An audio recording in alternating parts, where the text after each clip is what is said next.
सुप्रभात बच्चों, good morning. प्राकृतिक संपदा इस अध्याय के हम लोग पढ़ेंगे जीवन की सांस वायु, इसके बारे में। इसके पहले हम लोग जान चुके हैं कि वायु में बहुत सारी गैस जो है वो मौजूद रहते हैं और ये बहुत सारे गैसों का मिश्रण है, जैसे कि नाइट्रोजन, ऑक्सीजन, कार्बन डाइऑक्साइड तथा जल वाष्प। और इन्हीं मिश्रण के चलते जीवन जो है पृथ्वी पर मौजूद है, यानी कि जीवन का संभव है यहाँ पे। जैसे कि दूसरे ग्रह के हम बात करते हैं, शुक्र या मंगल का, उस वहाँ के वायुमंडल के 95 से 97% जो है वो कार्बन डाइऑक्साइड है वायुमंडल में। इसके चलते वहाँ जीवन लगभग असंभव है। ज़्यादातर जीव, चाहे वो सूक्ष्म जीव हो, यूकैरियोटिक या बहुत सारे प्रोकैरियोटिक जीव जो है, वो अपनी ऊर्जा पाने के लिए ग्लूकोज मॉलिक्यूल को तोड़ने के लिए जो हम देखते हैं श्वसन करते हैं, उसके लिए ऑक्सीजन का ज़रूरत है या वायु का ज़रूरत है। इसी चलते हम कहते हैं कि वायु के बिना जीवन लगभग असंभव है। तो हम लोग देख चुके हैं इसको। तो इसके बाद हम देख रहे हैं कि कार्बन डाइऑक्साइड की उत्पत्ति कैसे हो रही है। ठीक इसी तरीके से जैसे श्वसन के लिए ऑक्सीजन का इस्तेमाल हो रहा है, ठीक उसी समय कार्बन डाइऑक्साइड भी उत्पन्न हो रहे हैं और ऑक्सीजन की खपत हो रही है। दहन क्रिया में, यानी कि जब आग जलता है तब भी ऑक्सीजन का खपत हो रहा है और कार्बन डाइऑक्साइड जो है वो बन रहे हैं। जंगल में आग लगते हैं उस समय भी। इसके अलावा हमारे वायुमंडल में कार्बन डाइऑक्साइड की मात्रा 1% का एक छोटा सा भाग है, क्योंकि कार्बन डाइऑक्साइड दो विधियों से स्थिर होती है। एक तो हरे पेड़ पौधे जो है वो प्रकाश संश्लेषण के माध्यम से सूर्य की रोशनी की उपस्थिति में कार्बन डाइऑक्साइड को ग्लूकोज में बदल देता है। ठीक उसी तरह से बहुत सारे शैवाल या सामुद्रिक उद्भिद या पौधे जो हैं वो समुद्र में घुले हुए जल में जो ऑक्सीजन है उससे भी फोटोसिंथेसिस यानी कि हमारा प्रकाश संश्लेषण करते हैं। साथ में जो समुद्री जीव है ये जल में घुले हुए जो कार्बोनेट है, कार्बन डाइऑक्साइड है, उसको कार्बोनेट में बदल के अपने अंदर एक कवच या अपने शरीर के बाहर एक कवच भी बनाते हैं। तो इस तरह से हम देख रहे हैं कि कार्बन डाइऑक्साइड का स्थिरीकरण प्रकाश संश्लेषण या समुद्रिक जीवों द्वारा भी हो रहा है। इसके बाद हम देख रहे हैं जलवायु नियंत्रण में वायुमंडल की भूमिका। हम जान चुके हैं कि वायुमंडल पृथ्वी के ऊपर एक प्रतिरक्षक एक आवरण बना के रखता है, जिसे हम कंबल या हम रजाई जो ओढ़ते हैं जाड़े के दिनों में, उसके समान हम इसको मानते हैं, क्योंकि वायु जो है वो ऊष्मा का कुचालक है। इसके चलते जो सूरज से ऊष्मा पृथ्वी पर आती है जब दिन के समय और रात के समय जब सूरज नहीं है, उस समय ये ऊष्मा पूरी तरह से पृथ्वी से बाहर नहीं जा पाता, ये वायुमंडल उसे रोक लेता है और इसी के चलते जो तापमान है, पृथ्वी का तापमान, वो अचानक घट नहीं पाता है। ठीक उसी तरह से अचानक बढ़ भी नहीं पाता है। ठीक उसी तरह से अगर हम चंद्रमा के बारे में सोचते हैं कि चंद्रमा पृथ्वी से लगभग उतनी ही दूर है जितनी कि पृथ्वी, लेकिन चंद्रमा के सतह में जहाँ वायुमंडल नहीं है वहाँ तापमान जो है वो दिन और रात में, या जिधर सूरज की रोशनी पड़ता है या जिधर सूरज की रोशनी नहीं पड़ता है, उसमें तापमान जो है -190 डिग्री सेल्सियस से 110 डिग्री सेल्सियस के बीच में ये बदलते रहता है, या ये इसका न्यूनतम और अधिकतम तापमान है। क्योंकि चंद्रमा के पास वायुमंडल नहीं है, उसीलिए अगर घट रहा है तो वो बहुत ज़्यादा घट रहा है और अगर वो बढ़ रहा है तो भी वो बहुत ज़्यादा बढ़ रहा है। हम यहाँ पे एक देख रहे हैं एक्सपेरिमेंट में, हम देख रहे हैं कि एक जल से भरा बीकर हम रखे हैं और एक मिट्टी या बालू से भरा हुआ बीकर रखे हैं और एक बंद बोतल है और जो खाली है, जिस सब के अंदर थर्मोमीटर लगा हुआ है, और उसे हमने सूरज के प्रकाश में 3 घंटे रखे और फिर हम 3 बर्तनों के तापमान को नापे और उसके बाद हमने उसे छाया में रखा और फिर उसका तापमान को नापा। तो हमने क्या देखा कि सबसे जल्दी जो गर्म हुआ वो था हमारा बालू और मीडियम या मध्यम तरीके से जो गर्म या ठंडा हुआ वो हुआ जल, और हवा जो है वो देरी से गर्म हुआ और देरी से ठंडा भी हुआ, तो क्योंकि ये कुचालक है।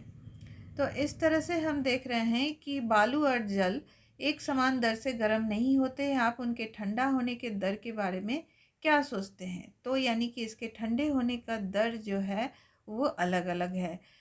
बालू जो है वो जल्द ठंडा हो जाते हैं और जल थोड़ा देर में ठंडा होते हैं। तो इस तरह से हम देख रहे हैं। अब हमारा, अगर हम ये तापमान का अंतर जान गए, अब हम अगला जो है पाठ पढ़ेंगे वो है वायु की गति या पवनें।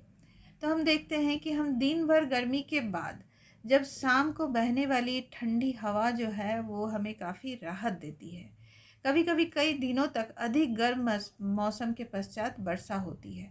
वायु की गति का क्या कारण है और ये कौन से कारक है जो उन्हें कभी समीर, कभी तेज हवा या कभी तूफान रूप में गति प्रदान करते हैं? वर्षा का क्या कारण है? तो ये सारी प्रक्रिया जो है ये हमारे वायुमंडल में हवा के गर्म होने और जलवाष्प बनने का परिणाम है। जल वाष्प जीवित प्राणियों के क्रियाकलापों और जल के गर्म होने के कारण बनते हैं। और स्थलीय भाग जो है वो जलीय भाग से होने वाले विकिरण के परावर्तन और पुनर्विकिरण के कारण वायुमंडल से गर्म होता है।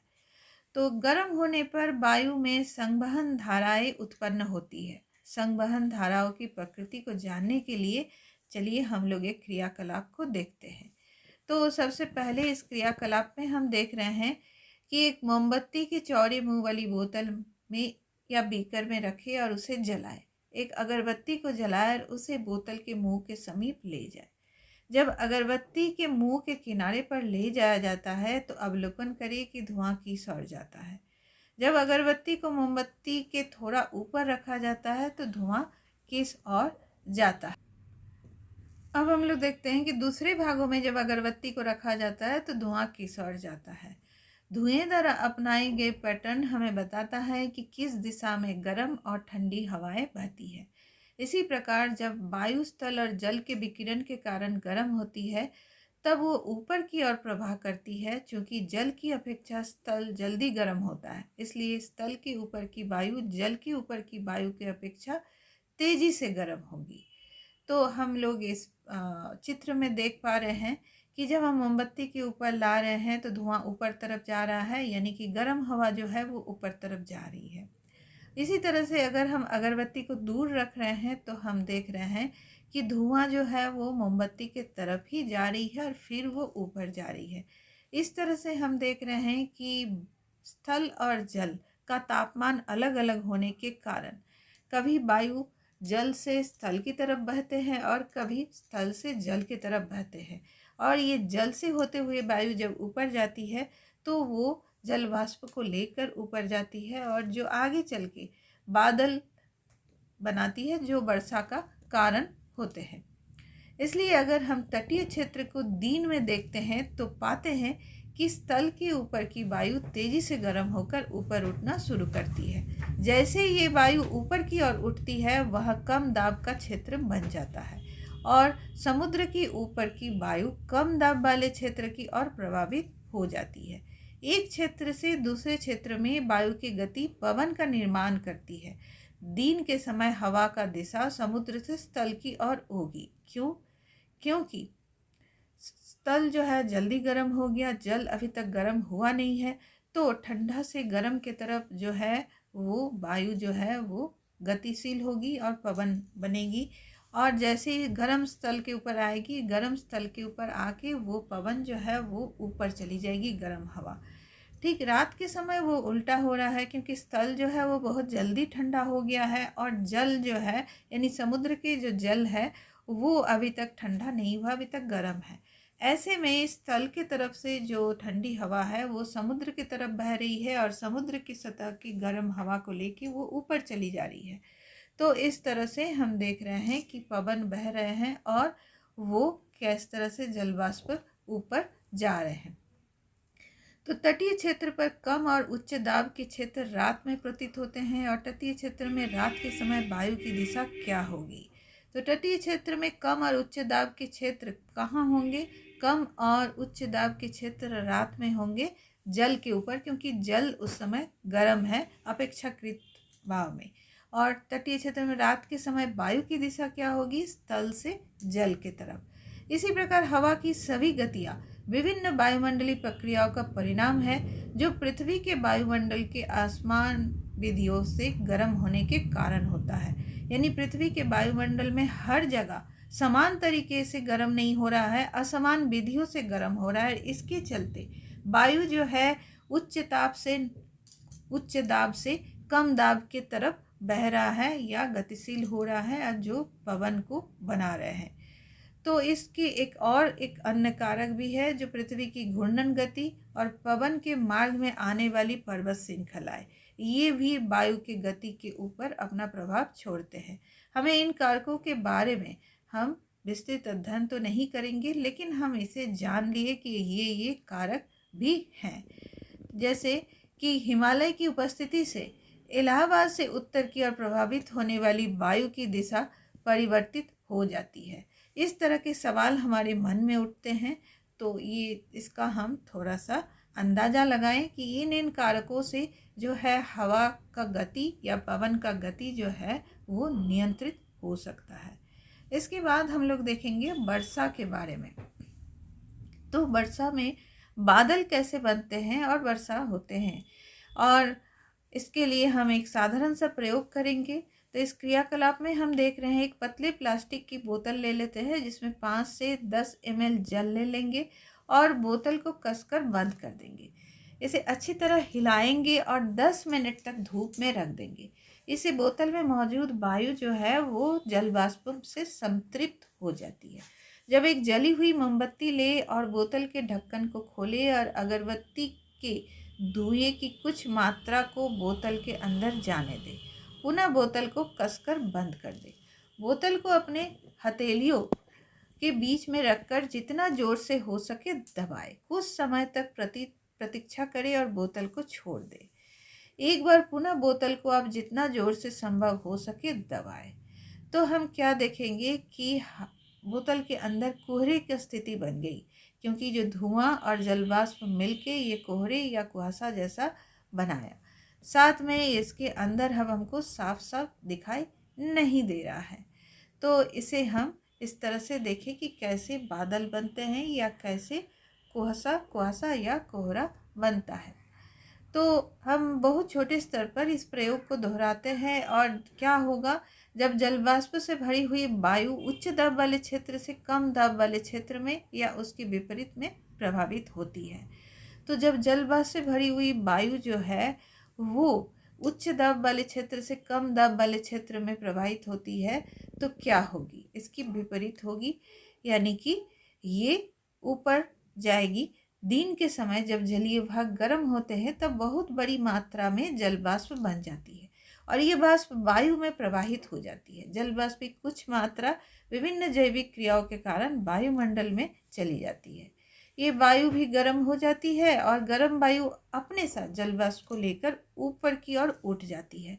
जैसे ही वायु ऊपर की ओर उठ जाती है वो फैलती है और ठंडी हो जाती है। ठंडा होने के कारण हवा में उपस्थित जल वाष्प छोटी छोटी जल के बूंदों में बदल जाती है और जल का ये संवहन सहज होता है। और यदि कुछ कण नाभिक की तरह कार्य करते हैं तो अपने चारों ओर बूंदे को जमा होने देते हैं। सामान्यतः वायु में उपस्थित धूल के कण ये नाभिक का काम करते हैं या दूसरे निलंबित कण सस्पेंडेड पार्टिकल ये नाभिक का काम करते हैं, जिसके इर्द गिर्द ये जल वाष्प के कण जो है वो संघनित होते हैं या इकट्ठा होते हैं। एक बार जब जल की बूंदें निर्मित हो जाती है तो वो ये संघनित होने के कारण बड़ी हो जाती है, धीरे धीरे उसका आकार बढ़ता है। जब ये बूंदें बड़ी हो और भारी हो जाती है तब वो बूंदें बन के नीचे गिरने लगती है, जिसे हम वर्षा या वायु कहते हैं। कभी कभी इस दौरान परिवर्तन के समय आसमान में कभी कभी वायु का तापमान का भी कम हो जाती है।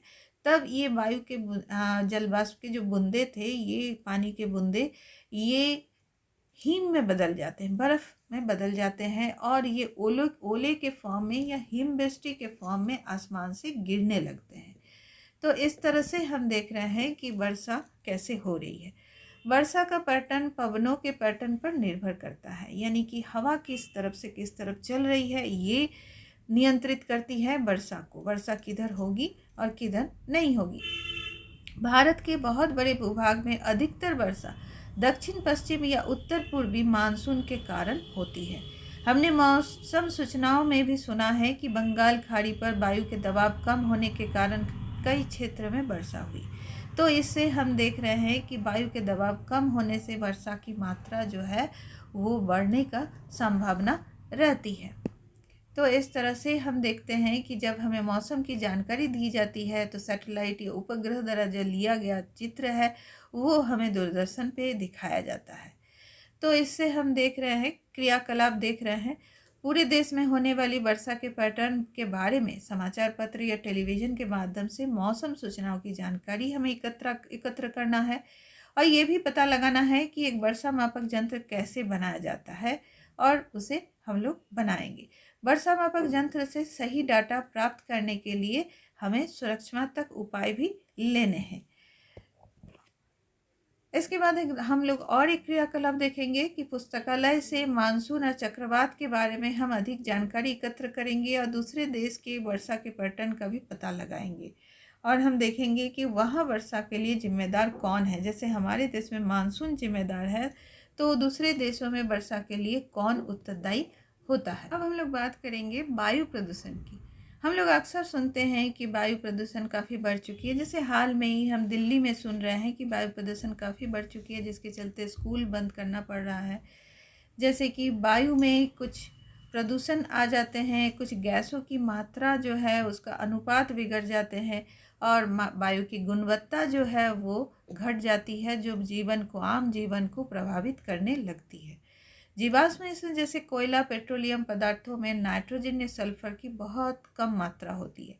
जब ये ईंधन जलते हैं तो नाइट्रोजन और सल्फर भी इसके साथ जलते हैं तथा ये नाइट्रोजन और सल्फर के विभिन्न ऑक्साइड उत्पन्न करते हैं।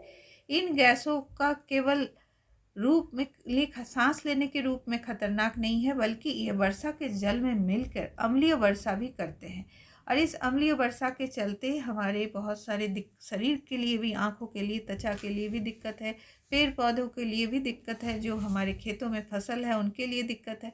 साथ में बहुत सारे जो ऐतिहासिक हमारे संरचनाएं हैं जैसे कि ताजमहल या इस तरह में, वहाँ ये नुकसान पहुँचाते हैं। जीवाश्म ईंधन के दहन वायु में निलंबित कणों को मात्रा को भी बढ़ा देता है। तो ये निलंबित कण बिना जले कार्बन के कण या पदार्थ होते हैं, जो हाइड्रोकार्बन भी इसे हम कहते हैं। इन सभी प्रदूषकों की अधिक मात्रा में उपस्थिति दृश्यता को कम करती है, यानी कि हम स्मॉग का बात करते हैं, धुआंसा का बात करते हैं, जिसमें कुहासा और धुआं मिल के बनता है। विशेषकर सर्दी के मौसम में जब कोहरा बनने का समय आता है उस समय वायु प्रदूषण भी है और इसके चलते हम देखते हैं कि हमारा देखने का जो है वो दृश्यता जो है वो काफ़ी घट गया है। हम रोड पे, सड़क पे चलते हुए आने वाले गाड़ियों तक को भी बहुत कम देख पाते हैं और ऐसे प्रदूषित हवा में, वायु में सांस लेने से हमें कैंसर, हृदय रोग, एलर्जी, इस तरह की बहुत सारी दम्मा, इस तरह से बीमारियां होने की संभावनाएं होती है। वायु में स्थित इन हानिकारक पदार्थ का वृद्धि को ही हम वायु प्रदूषण कहते हैं। इसके बाद हम एक देख रहे हैं क्रियाकलाप, जिसमें हम लाइकेन के बारे में देखेंगे। लाइकेन नामक जीव जो है वो वायु में उपस्थित सल्फर डाइऑक्साइड के स्तर के प्रति अधिक संवेदी होते हैं। जैसा कि अनुभाग 7.3.3 में बताया गया है कि ये प्राय पेड़ों के छालों पर पाए जाते हैं, हरे और सफ़ेद रंग की परत के रूप में। यदि हमारे आसपास के पेड़ों पे लाइकेन है तो हम लोग इसे आसानी से देख सकते हैं। जो पेड़ काफ़ी पुराना है, वयस्क है, तो उसके पेड़ के छिलके पे हमें लाइकेन जो है वो दिखाई देंगे। लेकिन अगर हम देखते हैं कि शहरों में ये नहीं दिखाई देते हैं, या जो बड़ी बड़ी सड़कें हैं जहाँ गाड़ियाँ गुजरती है उस सड़क के किनारे जो बड़े बड़े पेड़ हैं उसके ऊपर हमें लाइकेन नहीं दिखाई देंगे, लेकिन रोड से दूर में जो कुछ पेड़ पौधे हैं वहाँ हो सकता है कुछ लाइकेन दिखाई दे। तो इस तरह से हम लाइकेन की उपस्थिति से पता कर पाते हैं कि यहाँ का हवा जो है कितना प्रदूषित है, उसमें सल्फर डाइऑक्साइड का मात्रा ज़्यादा है कि कम है। अगर लाइकेन मौजूद है यानी कि यहाँ प्रदूषण कम है, और लाइकेन कम है यानी कि यहाँ प्रदूषण ज़्यादा है।